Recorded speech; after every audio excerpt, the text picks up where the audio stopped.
बुल्ढाना जिले में खामगांव तहसील अंतर्गत एक बाइक को अज्ञात वाहन ने टक्कर मार दी। ज्ञानगंगा अभयारण्य के नजदीक महामार्ग पर हुए इस हादसे में बाइक सवार 2 युवक की मौत हो गई। मृतकों में एक युवक का उसी दिन जन्मदिन भी। अगले पल क्या हो ये किसी को नहीं पता। कुछ ऐसा ही खामगांव के नजदीक सड़क हादसे के शिकार इन दोनों युवकों के भी साथ हुआ। बुल्ढाना जिले के जाम निवासी प्रवीण सुसर और जालना जिले के येवता निवासी प्रवीण दलवी अपनी बाइक से अकोला में एक निजी कंपनी में इंटरव्यू के लिए आए थे। वहां इंटरव्यू देने के बाद दोनों दोस्त वापस अपने गांव लौट रहे थे। इसी दौरान ज्ञानगंगा अभयारण्य के नजदीक महामार्ग पर उनकी बाइक को अज्ञात वाहन ने टक्कर मार दी। इस भीषण हादसे में दोनों दोस्त को गंभीर चोट आई थी, जिससे उनकी घटनास्थल पर ही मौत हो गई। हादसे की जानकारी मिलते ही बुल्ढाना ग्रामीण पुलिस थाने की टीम घटनास्थल पर पहुंची और दोनों के शव को पोस्टमार्टम के लिए भेज दिया। बताया जा रहा है कि हादसे वाले दिन ही मृतक प्रवीण दलवी का जन्मदिन भी था।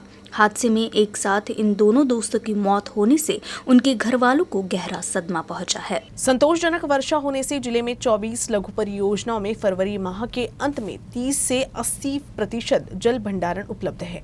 इससे पानी की किल्लत दूर हो गई है और लघु परियोजना परिसर के गाँव में गर्मी में पशुओं के लिए पीने के पानी की सुविधा हो गई है। इस साल नवंबर के अंत तक बारिश की वजह से सभी बड़े, मध्यम और छोटी परियोजनाओं में पानी भर गया। छोटी परियोजनाओं की भंडारण क्षमता बहुत कम होती है, इसलिए गर्मी शुरू होते ही छोटी परियोजनाओं में पानी का स्तर कम हो जाता है। लेकिन नवंबर तक बारिश होने से फरवरी के अंत में भी परियोजनाओं में पानी का स्तर बना हुआ है। अकोला जिले में 2 बड़ी, 4 मध्यम और 24 छोटी परियोजनाएं हैं। जल परियोजना से जिले में बड़ी मात्रा में आर्थिक कारोबार होता है। कपास को लंबे समय तक घर में भंडारण कर रखने से अब किसानों और उसके परिवार के लोगों में त्वचा रोग की समस्या बढ़ गई है। अधिकांश किसानों ने अभी तक कपास की कीमत बढ़ने की उम्मीद में पूरा कपास नहीं बेचा है। कपास का कई दिनों से घर में ही भंडारण करने से अब इस कपास पर मच्छर पैदा हो रहे हैं और इस वजह से त्वचा रोग की समस्याएं सताने लगी है। खामगांव तहसील के बोरी अड़गांव के सुरेश बोहरपी के घर कई दिनों से मच्छरों की उत्पत्ति के कारण वह त्वचा रोग से ग्रसित हो गए हैं। इसलिए त्वचा रोग और अस्थमा जैसी बीमारियों से बचने के लिए किसानों से कपास को अधिक दिन घर में भंडारण नहीं करने, कपास को बेचने अथवा कपास को ढककर रखने की अपील डॉक्टर्स की ओर से की जा रही है। येथील शेतकरी असून मी कपाशीची 2 एकर पेरणी केलेली आहे। त्या कपाशी अजून विकलेली नाही, त्यामुळे कपाशीमध्ये असे जंतू झाल्यामुळे घरात झोपता सुद्धा येत नाही। त्या कपाशीपासून माणसाला डास आणि अंगाला असे डास राहिले की त्याचे काही आगेमोड असलेल्या अशा अंगाला गुथा उठल्या। कापूस हे एक ऑर्गॅनिक मटेरियल आहे आणि कुठलंही ऑर्गॅनिक मटेरियल आपल्या घरामध्ये खूप जास्त दिवसांसाठी जर साठवलं गेलं असेल त्यावर कुठल्याही अशा प्रकारचे काही विशिष्ट कीटक जर कॉटनवर तयार झाले तर त्याचा निश्चितच आपल्या शरीरावर परिणाम होऊ शकतो। ही एक गोष्ट। आणि दुसरं, कॉटनमध्ये ऑर्गॅनिक फायबर्स असतात आणि हे ऑर्गॅनिक फायबर्स वारंवार जर पेशंटच्या संपर्कात यायला लागले तर त्याला स्किनवर ॲलर्जी म्हणजे कॉन्टॅक्ट डर्मॅटोसिस, कॉटन रिलेटेड कॉन्टॅक्ट डर्मॅटोसिस आणि त्याच्या फुफ्फुसावर त्याचा परिणाम म्हणजे दम्यासारखे विशिष्ट आजार त्याला उद्भवू शकतात। असे 2 प्रकारचे विशिष्ट आजार शेतकऱ्यांना त्या जास्त दिवस कॉटन त्याच्या घरात राहून त्याच्या संपर्कात आल्यामुळे होऊ शकतात। शेतकऱ्यांना मी हेच आवाहन करू शकतो की आपल्या घरात जर खूप जास्त कॉटनचा त्यांचा ढीग असेल, त्या कॉटनला त्यांनी नीट झाकून ठेवावं की जेणेकरून त्याचे उडणारे जे फायबर्स आहेत त्याच्या श्वसनाच्या मार्गामध्ये, त्याच्या स्किनच्या, त्याच्या लहान मुलांच्या किंवा गरोदर स्त्रियांच्या त्या संपर्कामध्ये आणि त्यांच्या श्वसन मार्गामध्ये ते येऊ नये आणि त्याच्या श्वसन क्रियेमध्ये आणि त्याच्या स्किनच्या कॉन्टॅक्टमध्ये ते कॉटनचे तंतू आणि त्यावर येणारे कीटक त्याच्या संपर्कामध्ये आणि त्याच्या चामडीच्या संपर्कामध्ये येऊ नये, ही काळजी शेतकऱ्यांनी घ्यावी। पिछले साल अच्छी बारिश होने से जिले में सिंचाई व्यवस्था अच्छी है। पानी की अधिक उपलब्धता के कारण अकोला जिले में किसानों ने अब तक 7000 हेक्टेयर से अधिक प्याज की बुआई की है। प्याज की गिरती कीमतों ने किसानों को संकट में डाल दिया है। दूसरी ओर व्यापारी लाभ में हैं, उन्हें 3 से 4 रुपए प्रति किलो प्याज मिल रहा है। जिले में रबी सीजन के 30% रकबे में सब्जियों की बुआई हो चुकी है। रबी सीजन में प्याज की खेती बढ़ी है। प्याज की कीमतों में गिरावट का असर किसानों पर पड़ रहा है। प्याज के बीज काफी महंगे हो गए हैं, खाद भी महंगे हो गए हैं। प्याज को लगातार पानी देने की जरूरत होती है। चूंकि बिजली आपूर्ति रात में ही होती है, इसलिए किसानों ने रात भर जागकर प्याज को पानी डाले। हालांकि कीमतों में गिरावट से किसान मायूस हो गए हैं। बुल्ढाना में 2 नाबालिग बच्चियों से दुष्कर्म करने वाले आरोपी की पुलिस तलाश कर रही है। इस बीच बुल्ढाना पुलिस की 2 टीमें आरोपी की तलाश के लिए रवाना हो गई। बुल्ढाना के कोलवट स्थित राजीव गांधी मिलिट्री स्कूल की 10वीं की कक्षा में पढ़ने वाली 2 नाबालिग छात्राओं का यौन शोषण करने का आरोप शिक्षक धर्मेंद्र उत्तम हिवाले पर लगाया गया है। पुलिस ने उसकी गिरफ्तारी के लिए 2 टीमें भेजी हैं। पुलिस इस बात की जांच कर रही है कि कहीं अन्य छात्रों का यौन उत्पीड़न तो नहीं हुआ। उप विभागीय पुलिस अधिकारी सचिन कदम, सहायक पुलिस निरीक्षक जय सिंह पाटिल, अभिजीत अहिर राव ने अपनी पुलिस टीम के साथ कोलवाड़ के राजीव गांधी सैन्य स्कूल का दौरा किया और छात्रों से पूछताछ की। काल रात्री बुलढाणा शहर पोलीस स्टेशनला रिपोर्ट आला होता की राजीव गांधी मिलिटरी स्कूल या ठिकाणी एका शिक्षकाने 2 मुलं यांच्यावरती लैंगिक अत्याचार केले होते। त्या अनुषंगाने आपण गुन्हा दाखल केला असून अतिशय गंभीर कलम त्याच्यामध्ये लावलेले आहेत। तसेच जो आरोपी आहे त्याला शोधण्यासाठी 2 तपास पथकं आपण तयार केली असून तात्काळ त्यांना अटक करण्यासाठी कठोरात कठोर कारवाई करण्यासाठी आम्ही प्रयत्नशील आहोत। तसेच आम्ही सर्व शाळांना यांना बुलढाणा पोलीसच्या वतीने आवाहन करतो की असे काही प्रकार जर आपल्या कानावर असतील किंवा आपल्याला कळले असतील तात्काळ तुम्ही पोलिसांना सांगावे। तो आपल्या ठिकाणी तो किंवा आपल्या लेवलला त्याला समजवण्याचा प्रयत्न करू नये। ते अशा घटना आहेत त्या विकृत अशा घटना आहेत त्या लोकांवर तात्काळ कारवाई होणे आवश्यक असते। त्या घटना आमच्यापर्यंत द्या। तसेच या प्रकरणामध्ये आमचे जे वरिष्ठ आहेत माननीय SP सर, ॲडिशनल सर यांच्या आदेशानुसार गंभीरात गंभीर कारवाई करून आरोपींना तात्काळ आम्ही अटक करत आहोत। तर यामध्ये जे पीडित मुलांची संख्या ती वाढण्याची शक्यता आहे का? हाँ, तसंच तपास चालू है आमचा। राजीव गांधी मिलिट्री स्कूल में कक्षा 6वीं से 12वीं तक के 1038 विद्यार्थी है। स्कूल के प्राचार्य रविंद्र पटघान ने बताया कि आरोपी शिक्षक धर्मेंद्र उत्तम हिवाले को स्कूल से बर्खास्त करने की कार्रवाई की गई है। माझ्याकडे इयत्ता 10वीतील विद्यार्थ्यांची एक कंप्लेंट आली होती आणि त्या कंप्लेंटच्या अनुषंगानं मी तात्काळ पोलीस स्टेशनला रिपोर्टिंग केलेलं आहे आणि त्या रिपोर्टिंगनुसार काल रात्रीच संबंधित शिक्षक श्री धर्मेंद्र उत्तमराव हिवाळे यांच्यावर गुन्हे दाखल झालेले आहेत आणि आत्तापर्यंत या शाळेच्या जे चुकीचं निदर्शनास आलेलं आहे ते सगळं निदर्शनास आलेलं चुकीचं जे आहे ते सगळ्याचा निपटारा ताबडतोब करण्यात आलेला आहे। ही शाळा जास्तीत जास्त शिस्तीला आणि अनुशासनाला महत्त्व देते। त्यामुळे पोलीस ठाण्यात कोणी दाखल केलेली आहे? तक्रार मी स्वतः जाऊन केली आहे मुख्याध्यापक या नात्याने। काल रात्रीच मी 6 वाजता तक्रार दाखल केली आणि रात्रीतूनच गुन्हा त्यांच्यावर दाखल झालेला आहे। यापूर्वी देखील या शिक्षकाने अशा प्रकार केलेले आहेत? 9-10च्या सेशनच्या दरम्यान असा प्रकार घडला होता, परंतु त्यावेळेला सुद्धा त्यांच्यावर शासन झालं होतं। त्यांच्यावर हे स्ट्रिक्ट ॲक्शन घेतली गेली होती, परंतु पुन्हा ते रिएन्सिस्ट त्यांचं जे काही ॲफिडेविट आहे पुन्हा अशा प्रकारचे गुन्हे होणार नाहीत आणि त्या प्रकारचा ॲफिडेविट त्यांनी प्रशासनाला दिल्यामुळे संस्थेने त्यांना पुन्हा रिएन्सिस्ट केलं होतं। दोनों नाबालिग छात्रों की तहरीर पर शिक्षक धर्मेंद्र उत्तम हिवाले के खिलाफ बुल्ढाना शहर के थाने में पोक्सो के साथ अभद्रता करने का मामला दर्ज किया गया है। अनुभव शिक्षा केंद्र युवा संस्था की ओर से अकोला में पर्यावरण परिवर्तन जन जागरूकता रैली का आयोजन किया गया। रैली जिलाधिकारी कार्यालय से शुरू होकर शहर के मुख्य मार्ग से होते हुए शहीद स्मारक पर समाप्त हुई। हाल ही में अनुभव शिक्षा केंद्र के माध्यम से अकोला में जलवायु परिवर्तन जागरूकता कार्यशाला संपन्न हुई। कार्यशाला में युवाओं ने पर्यावरण के प्रति जागरूकता कैसे निर्माण की जाए और पर्यावरण संतुलन बनाए रखने के लिए क्या उपाय किए जाए, इस बारे में युवाओं का मार्गदर्शन किया। इस कार्यशाला में महाराष्ट्र के विभिन्न जिलों के युवाओं ने भाग लिया और पर्यावरण के प्रति अपनी भावनाओं को व्यक्त किया। कार्यशाला के अंतिम दिन अकोला में रैली का आयोजन किया गया। इस रैली में अकोला शहर सहित महाराष्ट्र के विभिन्न जिलों के युवाओं ने भाग लिया।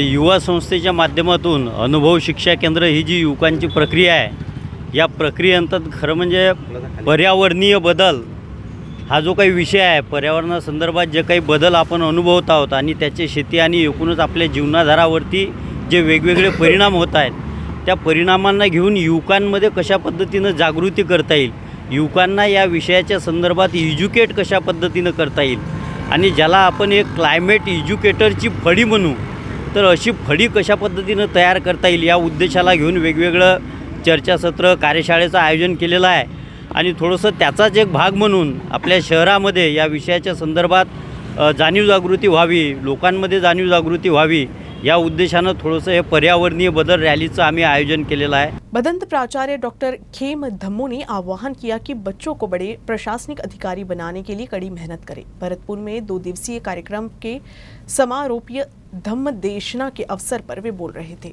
इस अवसर पर भदंत धम्म सेवक महाथेरो, भदंत ज्ञान रक्षित थेरो, भदंत करुणानंद थेरो, धम्म बोधि थेरो, एन धम्मानंद थेरो, भंते संजीव, भंते उपाली मंच पर उपस्थित थे। भदंत खेम धम्मो ने कहा कि छत्रपति शिवाजी महाराज, महात्मा फुले, शाहू महाराज, डॉक्टर बाबा साहेब आम्बेडकर, इन सभी महापुरुषों ने शिक्षा को महत्व दिया है, इसलिए हमें भी शिक्षा के मूल्य को जानना चाहिए। कथा, राजकथा, यक्षकथा, भूतकथा, देवकथा समजली तर समजली आणि नाही समजलीत नाही समजली। हा धम्म जीवन मार्ग आहे, जीवन मार्ग म्हणजे रस्ता, आणि नीट रस्ताच आपण ऐकला नाही, ऐकता ऐकता आपला चुकला तर भटकावं लागते बरं। अमरावती जिले में चना खरीदी की प्रक्रिया शुरू होने के पहले ही विवाद में आ गई है। नाफेड द्वारा सोमवार से चना खरीदी की प्रक्रिया शुरू होने वाली थी, लेकिन अब ये 2 मार्च से शुरू होगी, जिससे किसानों में काफी नाराजगी है। अमरावती जिले के नांदगांव खंडेश्वर में नाफेड खरीदी केंद्र के बाहर किसानों ने आंदोलन करते हुए हंगामा शुरू कर दिया। यहाँ स्थिति इतनी कुछ बिगड़ गई कि पुलिस को हल्की बल का प्रयोग भी करना पड़ा। चना की खेती करने वाले किसानों को पिछले कुछ दिनों से चना की खरीदी प्रक्रिया का बेसब्री से इंतजार था। किसानों को लगा कि सोमवार से खरीदी प्रक्रिया शुरू भी हो जाएगी। इसके लिए नाफेड के चना खरीदी केंद्र के बाहर किसानों की लंबी कतार भी लगी रही। किसान रात भर से इंतजार कर रहे थे, लेकिन अचानक से जब उन्हें पता चला कि खरीदी के लिए पंजीयन शुरू ही नहीं हो रहा, तो फिर किसानों का गुस्सा भड़क उठा। किसानों की भीड़ और उनके आक्रोश को देखते हुए पुलिस भी बुलानी पड़ी। बाद में स्थिति को संभालने के लिए पुलिस को हल्का बल प्रयोग भी करना पड़ा, जिससे स्थिति और भी तनावपूर्ण हो गई थी।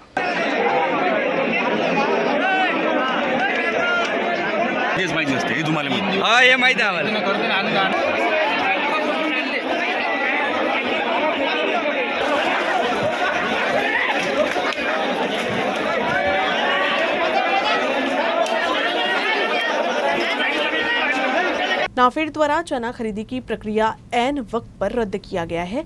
इससे किसानों में काफी नाराजगी है। अमरावती जिले के धामनगांव रेलवे तहसील में नाफेड द्वारा चना खरीदी की प्रक्रिया रद्द होने पर किसानों ने आंदोलन शुरू कर दिया है। अमरावती के धामनगांव रेलवे स्थित नाफेड केंद्र पर किसान चना की बिक्री के लिए 24 घंटे से भी अधिक समय से कतार में लगे हुए थे, लेकिन अचानक भीड़ के कारण पंजीयन बंद करना पड़ा। साथ ही अतिरिक्त पुलिस बल भी बुलाना पड़ा, जिससे किसान आक्रामक हो गए और कर हंगामा किया।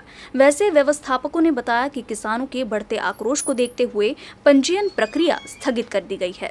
2 तारखेला तुमची पुन्हा नोंदणी घेऊ असं सांगण्यात आलं, परंतु अजूनपर्यंत त्यांनी कोणत्याही प्रकारचं 2 तारखेचं नियोजन कसं राहणार आहे हे सांगितलेलं नाही। काल आम्ही दुपारी 10 वाजता 11 वाजतापासून आम्ही इथं हजर आहे, आणि आम्हाला असं सांगण्यात येतं का बाबा तुम्ही 2 तारखेच्या अगोदरल्या रात्री 12 वाजता पुन्हा नंबरमध्ये राहा।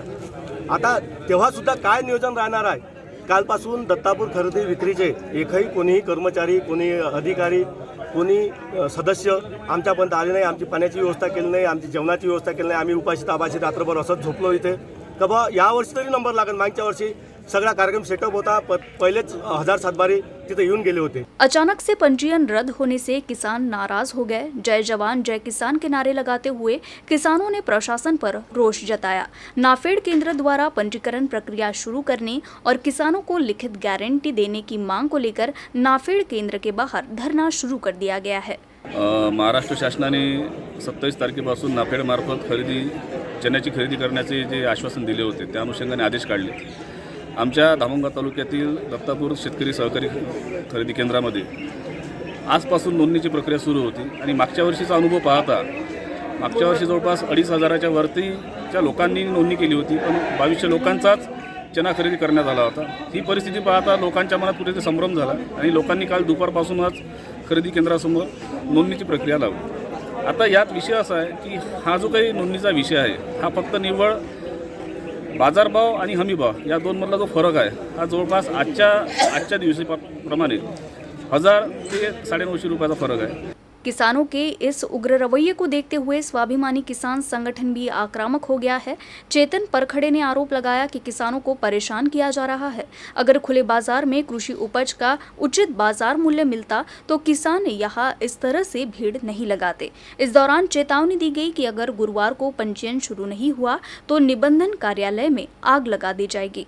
निर्देशानुसार शासनाच्या पत्रानुसार आज दिनांक 27/2/2023ला शेतकऱ्याच्या नोंदणी ची जाहीर नोटीस जाहीर केली होती आणि शेतकऱ्यांनी 25-26 तारखेला खरेदी विक्री संस्थेसमोर शेतकऱ्यांनी रांगा लावलेल्या होत्या आणि आम्ही वेळेवर 8 वाजता दिनांक 27/2/2023ला सकाळी 8 वाजता नोंदणी प्रक्रियेला सुरुवात केली, परंतु शेतकऱ्याचा एकच गोंधळ उडाल्यामुळे नोंदणी प्रक्रिया बंद करावी लागली आणि आजची नोंदणी रद्द करून दिनांक 2/3/2023ला नोंदणी सुरू करण्यात येईल अशी संस्थेनं नोटीस लावलेली आहे। नाव तुमचं? मारुती अजानराव भोकरे, व्यवस्थापक। पडलं का सोमवारपासून नोंदणी सुरू होणार आहे, त्याकरिता भरपूर आता यावेळेस चण्याचा पेरा असल्याच्याने शेतकरी कालपासून 10-11 वाजतापासून लाईनमध्ये लागले, परंतु लाईन लागली असताना आज सकाळी इथं जो माप पाहिला आणि जो गोंधळ या नंबर घेणाऱ्यांनीच जो गोंधळ केला, यांचं नियोजन नसल्यामुळे ज्या शेतकऱ्याच्या व्यथा झाल्या, रात्रीपासून उपाशी तापाशी आम्ही बसलो आणि आता आम्हाला पुढची तारीख देण्यात आली।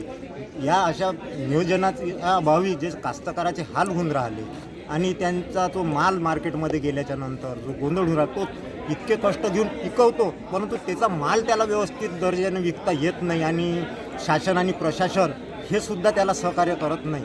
याच्यात सगळ्यात आता आजच्या घटनेनुसार चुकी पुन्हा हे सगळे शासन प्रशासन शेतकऱ्याचीच दाखवणार आहे, एवढं शेतकऱ्याला माहीत आहे। कारण कसं सगळे मंत्री जंत्री नौकरदार तेल तुपाशी खाते, पण हा शेतकरी माझा झोपडीत उपाशी राहते, पण तरी त्याची अजूनही सुद्धा चांगले दिवस येण्याचे काही चांसेस दिसून राहिले। अमरावती जिले के चांदूर रेलवे में चने की खरीद के पंजीकरण के लिए रात भर कतार में बिताने के बाद जब सोमवार सुबह तक खरीद बिक्री की पंजीकरण का आदेश नहीं आया तो किसान आक्रामक हो गए। सोशल मीडिया पर सोमवार सुबह 8 बजे से नाफेड के माध्यम से चने की खरीद के लिए पंजीयन शुरू होने के संबंध में एक पत्र वायरल हुआ था, लेकिन कुछ केंद्रों पर इस संबंध में आदेश प्राप्त नहीं हुआ है, जिससे कई जगह चना की खरीद बिक्री के लिए पंजीयन शुरू ही नहीं हुआ। चांदूर रेलवे में ऐसा ही हुआ, जिससे यहाँ अफरा तफरी मच गई। रात भर से पंजीयन के लिए इंतजार में खड़े किसानों का गुस्सा एकदम से फूट पड़ा। किसानों का कहना है कि खुले बाजार में कीमत सरकार के गारंटीकृत मूल्य से कम है, इसलिए वो सरकारी बिक्री केंद्र पर ही अपनी उपज बेचना चाहते हैं, लेकिन यहाँ भी सही व्यवस्था नहीं होने से उन्हें परेशानी हो रही है। पंजीयन शुरू नहीं होने पर किसान उग्र हो गए। आज खरेदी विक्री संघात जे शेतकरी इथं आलेले आहे चना नोंदणीसाठी, त्यात शेतकऱ्याचा दोष नाही आणि स्थानिक प्रशासनाचाही दोष नाही आहे। धामणगावला जी खरेदी चालू आहे ती व्हीसीएमएसची खरेदी आहे आणि व्हीसीएमएसची परवानगी धामणगाव कृषी उत्पन्न बाजार धामणगाव खरेदी विक्रीला आल्यामुळे ते नोंदणी करत आहे, परंतु इथल्या स्थानिक खरेदी विक्रीच्या अध्यक्षांना आणि व्यवस्थापकांना विचारलं असता त्यांचं असं म्हणणं आहे की मार्केटिंग चांदूर रेल्वेची खरेदी ही मार्केटिंग फेडरेशनची आहे। जोपर्यंत मार्केटिंग फेडरेशनची आपल्याला परवानगी येत नाही किंवा लेखी येत नाही तोपर्यंत आम्ही कुठल्याही प्रकारची चण्याची नोंदणी करण्यात असमर्थ आहे। आज दिनांक 27 तारखेला हे खरेदी चालू होणार म्हणून लोकांना असं कळलं, पण अद्याप खरेदी विक्री संघाला किंवा यांना अद्याप याचं पत्र आलेलं नाही आहे। हे पत्राची सुद्धा वाट पाहत आहे। लोकांना धामणगाव इतर मेसेज मिळाल्यामुळं त्या बेसवर ते लोक इथं जमलेले आहेत। लोक 3,000 लोकांचा जवळजवळ मॉब आहे आणि आज 11च्या नंतर हे येईल असं ते म्हणून राहिले। जर पत्र सुरू आलं समजा तर खरेदी आमच्या नोंदणी सुरू होऊन जाईल। नोंदणी जर सुरू झाली तर हा मॉब ॲटोमॅटिक होईल, नाही तर इतर घटना घडायला काहीच वेळ लागणार। आज जी कास्तकारांची जी इथं आज चना खरेदीची बाबत जे गर्दी आज जमलेली आहे, या बाबतीत विषय असा आहे की जे चना खरेदीचे ज्या काही तालुक्यात खरेदी आजपासून सुरू होणार होती, जसं धामणगाव आहे, धामणगावची जे खरेदी होती करणार होते ते विदर्भ कोऑपरेटिव्ह रेल्वेच्या मार्फत खरेदी होणार होती. पण चांदूर रेल्वे तालुका जो आहे त्या चांदूर रेल्वे तालुक्याची जे चना खरेदीची जे जबाबदारी आहे ते मार्केटिंग फेडरेशन कंपनीला मार्केटिंग फेडरेशनला आहे. त्यामुळे कास्तकारांच्या याच्यात थोडी दुय्यम परिस्थिती निर्माण झाली, त्यांच्यात गैरसमज निर्माण झाला का त्यांना वाटलं बा का 27 पासून आपल्या सोमवारपासूनच सर्व खरेदी सुरू होईल आणि त्या यानं ते सर्व धामणगावला गर्दी झाली. काल संध्याकाळी धामणगावला एक परिस्थिती होती. त्याच याच्यावर आज चांदूर रेल्वेला पण तशीच गर्दी झाली. पण सध्या अजून तसे आदेश कोणत्या प्रकारचे अजून कास्तकाराला समजा मार्केट कमिटीने झाले किंवा गव्हर्नमेंटने झाले दिलेले नव्हते आणि तशी माहिती कुठे चांदूर रेल्वेला उद्यापासून ऑनलाईन खरेदीसाठी नंबर लावण्यासाठी शेतकऱ्यांनी यावे व्हावं असे प्रकारची कोणती माहिती दिली गेली नव्हती. न्यूज़ रूम से बस इतना ही. खबरों का सिलसिला यूं ही चलता रहेगा. अब देखते रहिएगा UCN न्यूज़ अकोला.